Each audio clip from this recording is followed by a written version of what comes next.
Hi kids! Hope everyone's doing great! Express many kinds of feelings. We feel sadness, joy, worry, disappointment, excitement, fear, and surprise. Good news or bad news? Why do people cry? Feeling worries, afraid, angry, sad, cheerful, confused, curious, eager, embarrassed, guilty, jealous, lonely, scared, sorry, surprised, worried.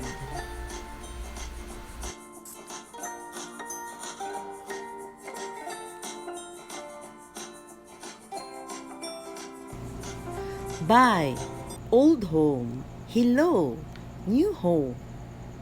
I don't miss the heavy traffic in the city, but I miss my piano. Sorry, it's so big. It couldn't fit inside the moving truck. It's okay, Mom. I miss my piano, but I'm not sad. I'm happy here in the farm. We'll buy you a guitar. I love the fresh air and the trees. Oh, yes, the guava tree is amazing. It has fruits all over its branches.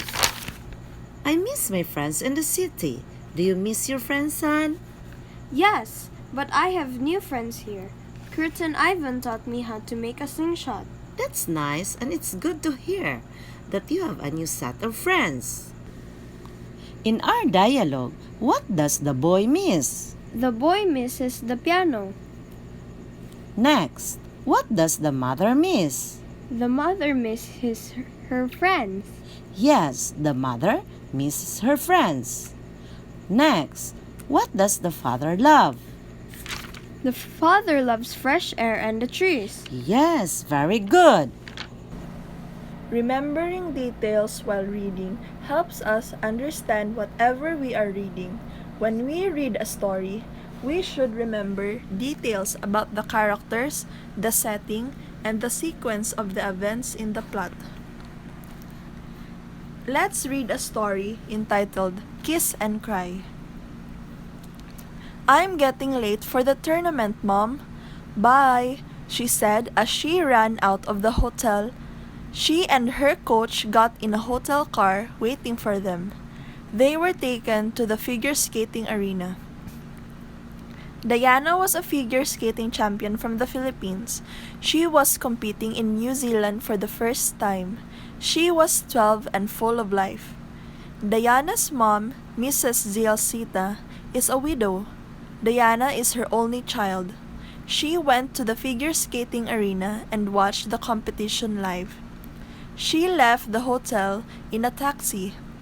Mrs. Zialcita had a parent's pass. She was able to go near the Kiss and Cry area in the ice rink. The Kiss and Cry area is where the figure skaters wait for the announcement of their marks. If they do well, they kiss their coaches and everyone else. If they do poorly, they cry. When the announcement came for Diana's figure skating event, Mrs. Zialcita jumped up for joy and ran to the Kiss and Cry area to hug her daughter. Diana had won the competition. Mom, you're here, Diana said as she hugged her mom tightly. I'm so happy for you, Mrs. Zialcita said as she kissed her daughter again and again. All of a sudden, Diana fainted. She fell in a heap on the floor. She looked pale and dead. Mrs. Zialcita screamed. The paramedics brought Diana immediately to the nearby hospital. When the lab test came in, Diana was diagnosed to be suffering from leukemia. She passed away after 6 months. When Diana's death was announced, her fellow figure skaters in the Philippines, in New Zealand, and everywhere else all shed tears of sadness. They prayed for her eternal rest. How are the two main characters in the story related? The two main characters are mother and daughter. Next, Where is the setting or the place where the story happened? The setting or place where the story happened is in New Zealand. Last, why did Diana's fellow figure skaters cry? Diana's fellow figure skaters cried because Diana was dead. When you speak with your father, mother, brothers, and sisters, you are usually relaxed because you are more comfortable talking to members of the family. You can easily express yourself. The words flow naturally without much effort. You enjoy talking to each other. This is called conversation. The style manner of speaking is informal. Enjoy your conversation, but remember to be respectful. Wait for your turn to talk. In this segment, you will learn how to converse and then you will read about a Filipino-American who won an Oscar in 2016. He co-directed an animated film about a child's emotions and feelings. Take note of the details in the article. Oscar win of Inside Out director shows Filipinos Creative Genius Palace. Malacanang on Tuesday recognized the achievements of Ronnie Del Carmen, co-director of Inside Out. Del Carmen was not only the co-director of the film that won Best Animated Feature in this year's Academy Awards, he was also the first Filipino to co-direct a feature film and bag a nomination for Oscar Best Original Screenplay. We extend our congratulations to Rene Del Carmen, co-director of the Oscar Award-winning animated feature film Inside Out. Communications Secretary Herminio Coloma Jr. said in a text message to media, his achievements exemplifies the talent and creative genius of the Filipino that continues to reap global recognition, he added. Del Carmen, who hails from Cavite City, dedicated the award he received to the Philippines. This is for my parents who worked so hard to save us, my country where so many are like me, wishing for what seems impossible. For my people in the Philippines, I can tell you, dreams keep you going.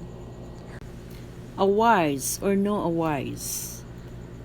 Let this be a point of reference that anyone can dream the impossible, he said. His co-director, Pete Doctor, said Del Carmen was one of the great visual storytellers in animation.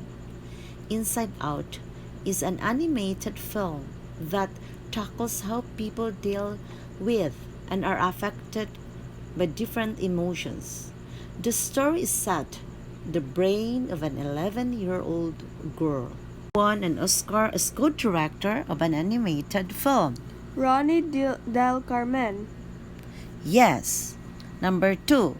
Why was this person called a creative genius? This person called a creative genius is because of his achievements. Next. What city in the Philippines did he originally come from? Cavite City. In the previous lesson, you learned about declarative sentences. They give a statement about someone or something and end with a period. Now, example, Pugsley is a dog.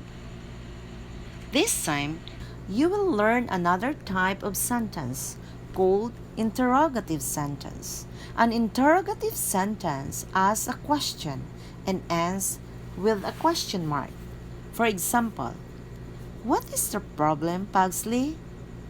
Here are other examples of interrogative sentences. Some examples of interrogative sentences. Who is Pugsley's doctor? What is his problem? Why is he not feeling well? Where did he go? When did he go to the park? How can he get better? Thank you. God bless.